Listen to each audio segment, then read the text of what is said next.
Ahojte, aký máte víkend? A my troška takto s obsíkmi u nás na krásnej rozkvitnutej lúke. Tak mi napíšte, ako víkendujete vy. Včera sa stala taká jedna zaujímavá vec, čo som ani nečakala, že to tam bude. A pokiaľ zažijeme niečo, čo nás nejako zabolí, nejako traumatizuje, tak naše ego má takú jednu čarovnú schopnosť, že nám to tak zaobalí.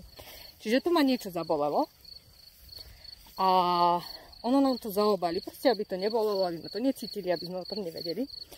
Ale podstatou ostáva to, že ono to tam stále je a že to stále pracuje. Čiže môžeme reagovať nejako promptnejšie na nejaké situácie, možno, že sme nervóznejší, že nie sme v takom pokoji, nie sme v takom kľude. A toto je jedna z príčin, ktorá to môže byť. A ja som si včera spravila sedenie, ktoré som nazvala Spojenie s dušou. A len vám chcem toľko povedať, že je to veľmi oslobodzujúce. Tak pokiaľ vás niečo ťahá, že by ste tam mali ísť, tak dajte na svoj pocit, zažite to. Nemusíte ísť rovno ku mne, ale ten krásny pocit slobody je neopísateľný.